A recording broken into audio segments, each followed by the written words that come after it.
300세이브 금자탑을 쌓아 올렸습니다.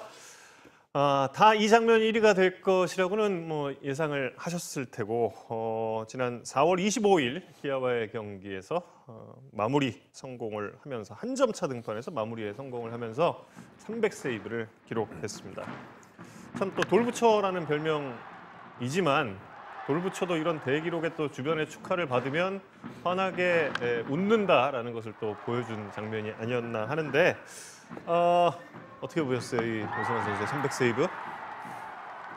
우리 뭐 주신 이동현 님이 가장 잘 알 것 같은데. 저 친구분이라 친구분이라 마지막에 소감 듣는 걸로 하고. 아 그래요? 아니요, 아니. 저는 그 불펜 투수 때부터 쳐봤거든요. 예. 불펜 투수 그리고 마무리 투수 되고 마무리에서 완전히 성공한 다음에 계속 쳐봤는데 사실 처음에는 발을 한번 디디면서 나왔잖아요. 네. 그래서 타석에 들어갔다가 들어오면서 이제 뭐 김동주 선수나 홍성훈 선수하고 대화를 저 폼은 왜 저렇게 던져서 못 치게 만드냐?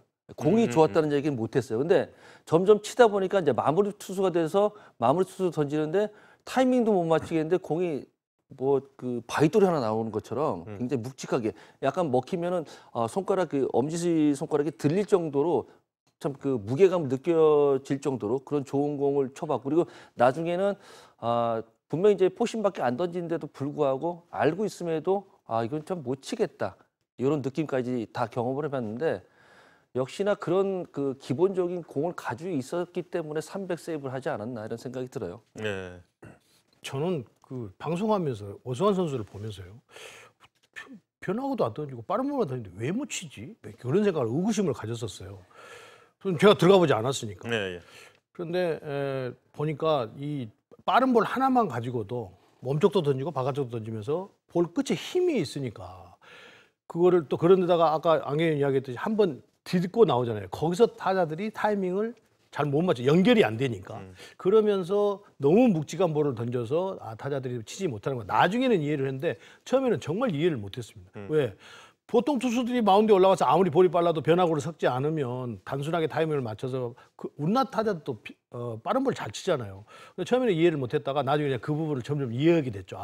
볼끝이 다른 선수에 비해서 상당히 더 무게감 있게 들어오고 회전력이 확실히 좋구나. 그러면서 타이밍 맞추기가 좀 까다롭구나. 이런 걸 나중에 느꼈어요. 그러니까 더가웃에서 앉아 있잖아요. 그러면 포심만 던지잖아요. 네. 그 숫자 세고 있으면 하나, 둘, 셋. 요 숫자만 잘 세면 하나 넘기겠다고 타석에 들어가면은 그러니까요. 전혀 다른 공이 들어오고 있어요. 내 배트가 여기서부터 여기까지가 왜 이렇게 시간이 오래 걸리는지 모르겠어요. 오승환 선수 공 상대하면은 오승환 선수 빠른 볼 던지니까 하나, 둘, 셋 하고 나오면 되는데 공의 그 힘에 밀리니까 배트가 안 나오는 것처럼 느껴지더라고요. 그만큼 위력적이었어요. 제가 쳐본 그 포심 중에는 가장 위력적이지 않았나 생각이 들어요. 우리나라에서 그 말씀해 주신 대로 왜 같은 공인데 같은 구속인데 못 치냐, 이 선수의 공은 못 치냐에 대한 그런 본격적인 연구가 시작됐던 게 바로 이 오승환 선수의 등장 이후가 아닐까 합니다. 오승환 선수가 한 가지 더 희망을 드리고 싶은 것은 후배 선수들에게 오승환 선수 말고 이제 아마추어 지금 하고 있는 선수들, 뭐 프로에 지금 퓨처스 있고 하는 선수들. 오승환 선수 사실 대학교 때 수술을 했어요. 그래서 4학년 때 볼의 스피드가 140km대 초반, 130km 후반 이 정도밖에 나오지 않았기 때문에 오승환 선수가 좋은 지명을 받지를 못했었는데 그것마저도 극복을 하고 오승환 선수가 150km에 가까운 빠른 볼을 프로에 와서 만들어냈잖아요. 그러니까 노력하기 달려 있다 이렇게 봐요. 네. 사실 데뷔 시즌만 하더라도 150에 이르는 빠른 공은 던지지 못했던 그렇습니다. 오승환 선수기도 했고 경기고등학교 단국대 출신입니다. 1982년생이고 2005년에 삼성 라이온즈의 2차 1라운드 지명이 됐던 오승환 선수였습니다. 사실 지명 당시만 하더라도 굉장히 이 선수가 빠른 거 아니냐 이런 그 지명 당시의 의견은 분명히 또 있기도 했습니다. 그런데 결론으로 보자면 뭐 이미 우리 리그에 범접할 수 없는 세이브 기록을 가지기도 한 이제 갖게 된 오승환 선수기도 합니다. 걸어온 길을 확인하고 있습니다. 첫 세이브를 데뷔 시즌 2005년 4월 27일에 기록을 하게 됩니다. 그 당시 이제 권호준 선수가 처음에 시즌 시작할 때는 그 마무리 투수였는데 부상을 당하는 사이에 또 오승환 선수가 그 구원 투수로 마무리 투수 역할을 하게 되고 최소 경기 100세이브 2007년 9월 18일 이 당시면 이제 이순철 해설위원께서 또 해설 데뷔 시즌을 맞이했던 때고 그리고 최소 경기 최연소 200세이브 달성하고 한 시즌 아시아 최다 세이브 달성하고 또 연속 세이브 신기록을 또 쓰기도 하고 또 NPB와 MLB에서 통합 122 세이브를 기록을 하고 다시 돌아와서 한미일 통산 400 세이브에 KBO 통산 300 세이브를 기록을 하게 됐습니다. 걸어온 길도 좀 확인을 해드렸는데 방금 이제 좀 오승환 선수의 프로필을 읊어드렸다시피 경기고등학교 단국대, 경기고등학교,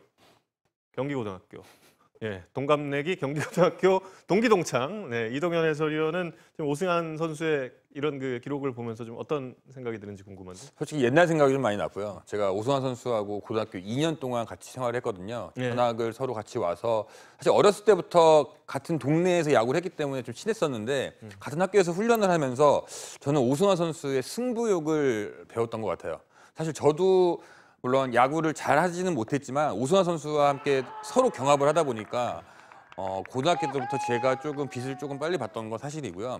오승환 선수는 부상이 있었기 때문에 투수보다는 야수 쪽으로 많이 주로 활약을 했지만 제가 프로에 먼저 와서 활동하는 모습을 보고 오승환 선수가 그때 당시에 수술을 했는데 재활센터에서 만난 적이 있었거든요. 재활센터에서 같이 뭐 장비를 제가 선물을 해주면서 그때 당시엔 선물을 해주면서 뭐 힘내서 빨리 잘했으면 좋겠다라고 얘기를 했는데 결국엔 이 친구의 승부욕이 만든 정말 큰 기록이라고 생각이 들고 오승환 선수가 남한테 지는 걸 정말 싫어해요. 네, 정말 싫어하고 그리고 정말 작은 거 하나도 오승환 선수는 그 욕심을 꼭 채워나가야 되는 선수인데 확실히 그런 부분들이 프로에 들어오면서 또 본인이 할 수 있는 위치에서 보일 수 있는 퍼포먼스를 점점 보여주다 보니까 자신감이 붙고 또 그러다 보니까 부상당하지 않기 위해서 했던 모든 훈련들이 이런 결과를 냈다고 생각이 들고 저희 어렸을 때 그랬거든요. 야구 우리가 언제까지 할 수 있을까? 이렇게 얘기를 했었는데 지금은 오승환 선수는 최초의 기록을 또 300 세이브를 해냈고 저도 나름대로 하나가 또 있거든요. 네, 원클럽맨으로 700경기 딱 있는데 네. 그래 둘 다 일단 최초 기록을 하나씩 갖고서 일단은 저는 먼저 은퇴를 했고 또 오승환 선수도 앞으로 그러겠지만 일단 이런 기록들을 옛날 생각을 해보니까 정말 진심으로 축하해주고 싶습니다. 네. 나 근데 궁금한 게 있어요. 고등학교 동기라고 그랬잖아요. 네. 지금은 이제 투구수 제한이 있어서 이렇게 나눠서 던지잖아요. 투수들이 더 던지고 싶어도 못 던져요. 네. 근데 그때만 해도 투구수 제한이 없으니까 누군가는 에이스였을 것 같은데 투수 중에 누가 에이스였어요? 접니다. 그렇습니다. 아 근데 그 안경현 의원, 예? SBS 해설위원 이렇게 뻔뻔해요? 또 1초도 안 걸리고 1초도 안 걸리고 저는 근데 이동현 의원이 거짓말은 못해요. 아니 저는 궁금한 게 그 다리가 한번 땅에 디뎠다 나오는 거 있잖아요. 그게 언제부터 했는지 모르겠어요. 원래는 오승환 선수가 중학교 때요 포수랑 투수를 같이 했었어요. 근데 투수를 할 때에도 앞에 다리가 한번 코킹이 있었어요. 근데 그때 당시 중학교 3학년 시절이었었는데 135km, 빠르게 138km 던졌었어요. 정말 좋은 공을 던져서 중학교 때부터 이미 타 고등학교의 스카우트 제의를 받을 정도 좋은 공을 던졌었거든요. 근데 그거는 오승환 선수만의 그냥 폼인 것 같아요. 특정한 투구 폼이라고 생각이 들었기 때문에 사실 고등학교 때는 그걸 가지고 문제 삼는 적이 없었거든요. 네. 근데 지금은 또 투구하는 거 보니까 뭐 안 의원님 말씀하신 것처럼 닿지 않고 그냥 똑같이 밀고 나가더라고요. 근데 결국엔 오승환 선수이기 때문에 또 오승환 선수가 만들 수 있는 투구폼이고 꼭 이겨낼 수 있는 투구폼이었기 때문에 저는 특히나 이 기록에 대해서 저는 정말 진심으로 축하하고 싶습니다. 진짜 대단한 것 같아요. 진짜 여러 면이 대단한데 사실 그 한번 딛고 나가는 투구폼 때문에 리그를 갈아탈 때 뭐 NPB나 MLB로 리그를 옮길 때 항상 저 폼이면 보크 지적받지 않겠느냐 이런 논란이 초반에 조금씩 일었는데 거기에 맞게 또 수정을 해 나가면서 좋은 성적을 계속 이어갔단 말이에요, 오승환 선수가. 그리고 돌아와서도 제가 뭐 이동현 의원과 나눴던 이야기 그리고 방송에서도 했던 이야기인데 이동현 의원이 오승환 선수는 그래도 해낼 거다. 초반에 조금 좀 공략 당하고 그랬을 때 그래도 해낼 거다 이런 이야기를 또 이동현 의원이 했던 적이 있습니다. 그렇다면 오승환 선수가 좀 목표로 하고 있다는 한미일 통산 500 세이브 몸 상태를 유지하면서 선수 생활을 할 수 있을까요? 그때 되면 43인데. 저는 근데 솔직히 할 수 있을 거라고 생각을 해요. 정말 할 수 있을 것 같고 오승환 선수이기 때문에 가능하다고 봐요. 지금 수술까지 했잖아요. 네. 지금 나이가 40이기는 해도 일단 수술을 했고 지금 최근의 구위를 보면 전혀 뒤지질 않아요. 초반 같은 경우에는 손목이 좀 죽어서 변화구 던졌어요. 손목이 좀 죽어서 던지다 보니까 공이 미리 타자 입장에서 볼이 되는 듯한 현상이 있었고 타율 타점도 낮았었어요. 근데 지금은 타율 타점도 높고 그리고 변화구 투구하는데 릴리스 포인트도 일정해졌어요. 그렇기 때문에 지금의 몸 상태만 잘 유지한다 그러면 제가 봤을 때 이화세가 가지고 있는 기록 충분히 넘어설 거라고 생각이 듭니다. 예. 자, 지금 이제 그 기록도 확인을 하고 계십니다. 여러 가지 한미일의 구원 관련 기록을 또 확인을 해 보셨고